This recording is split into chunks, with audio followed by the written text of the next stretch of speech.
Your heart. Chapter 1. I will not regret it. The heat from the man's body surrounded her slowly from behind as the moisture in his breath came closer to her ear when he whispered, "Is this your first time?" The unfamiliar atmosphere near her ear sent a chill down her spine. Yet she dared not make any sound. Xinyan could feel the man paused for a bit. Then came the man's voice again. "There is still time to say no." She nervously clenched her hands, shook her head, and said, "I will not regret it." She was 18 years old. This was supposed to be the most wonderful years in her youth, but yet it hurts. The excruciating pain made her tremble in the man's arms.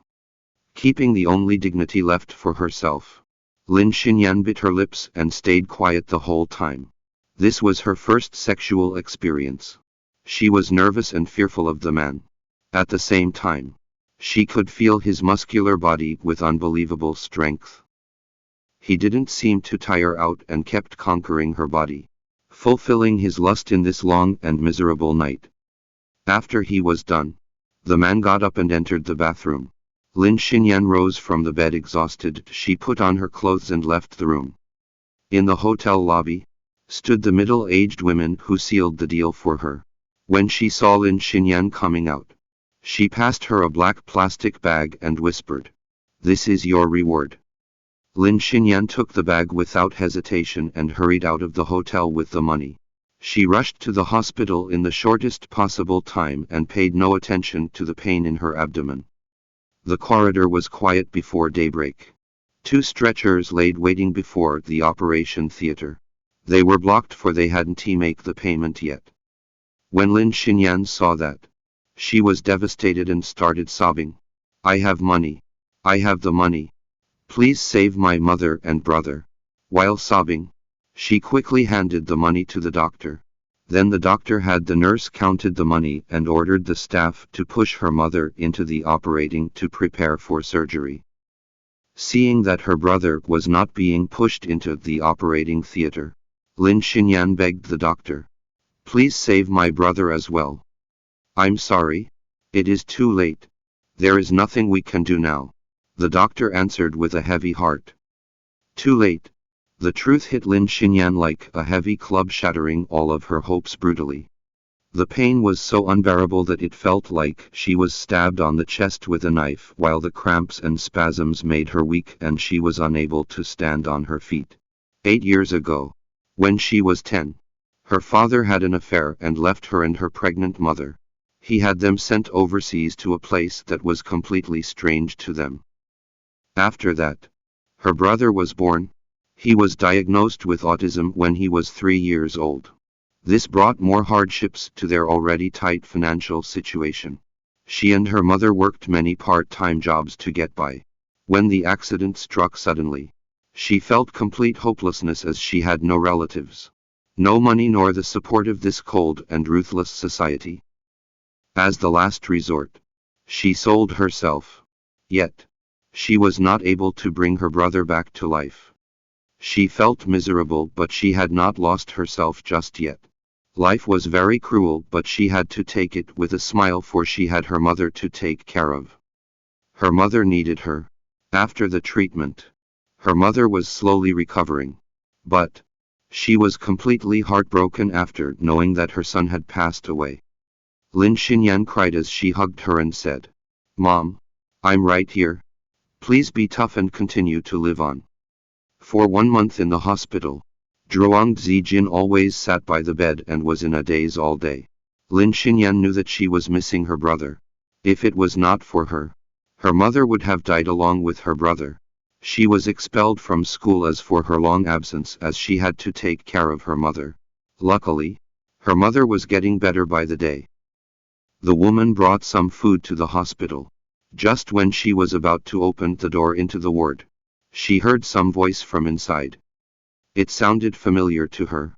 Even though it had been 8 years, she could still remember the look on his father's face when he forced her mother into a divorce. He never came to see them even once after bringing them here. His sudden appearance today baffled them. "Zhishen, you were once very close to the madam from the Zhong family and you agreed to an arranged marriage. According to the promise, your daughter should marry a member of the Zhong family. What do you mean? Lin Guan. Zhuang Zhijin wanted to beat him up so badly with her weak body that was yet to fully recover from the injuries. How inhumane he was to do this to her. He never cared about them after moving them to this god-forsaken place. And now he was here to take her daughter back to have her marry the madam's son. Young Master Zhishen is your best friend's son. He is good-looking and his family is very well off. If she marries into the family, she would surely be having a much easier life there. He softened his voice as he spoke. Young Master Zhishen was virtuous and good-looking.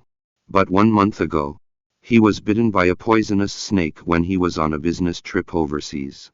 That accident paralyzed his nervous system, leaving him disabled and impotent. Once married, she would not be happy there. I will marry him. Lin Xinyan opened the door and said, I will marry him but on one condition. Lin Guan was stunned when he saw Lin Xinyan. She was only 10 when he last saw her. Now she had grown up with a fair and beautiful skin.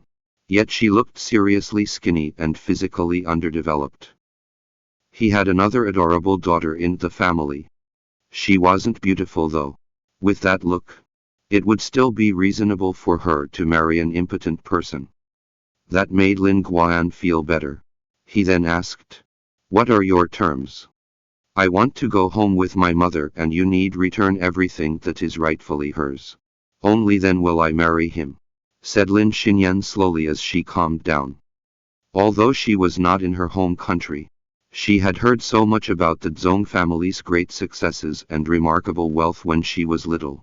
Lin Xinyan thought that the offer was too good to be true because young Master Zhishen could be a man who was very ugly with birth defects.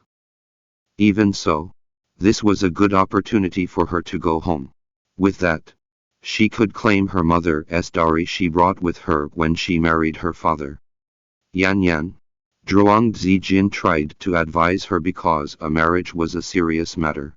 After all the hardships they went through, she did not want her daughter to risk marrying the wrong person. Worried that Lin Xinyan could be persuaded by Zhuang Zhijin to turn down the marriage proposal, Lin Guan quickly said, all right, you can go home as long as you promise to marry him. What about my mother's dowry? Lin Xinyan asked him with an emotionless tone. When Zhuang Zhijin married Lin Guan, she brought with her a considerable amount of dowry. It would be very difficult for him to give it back. Dad, I suppose my younger sister is very pretty. Therefore, she deserves a better life. She would be doomed if she marries an impotent man. Furthermore, you and my mother are divorced, which means you should return everything she brought into the family. Lin Guan looked away from her diffidently. How did she know that young Master Zhishen was impotent when she had been living overseas all these years? Lin Guan did not know that Lin Xinyan was just assuming. The man then reluctantly said, I'll give it back to you once you marry him. With her pretty look, why would his younger daughter marry an impotent man? Being impotent was no different from being useless regardless how distinguished the man was. Thinking about that gave Lin Guan a sense of relief. But now he hated Lin Xinyan even more for ripping him off. Lin Guan smirked at the young woman and barked. How rude of you. I see your mother has not been educating you properly. Lin Xinyan thought that it should have been his responsibility also. He left her here and had not cared about her since. However, she knew she mustn't say that because she had no bargaining chip over him. Annoying Lin Guan would not be a wise move. Get ready. We are leaving tomorrow. Lin Guan then threw his arms out of his vest and walked out of the ward. Welcome to download Bravonovel app to read the full story of Stealing Your Heart novel online.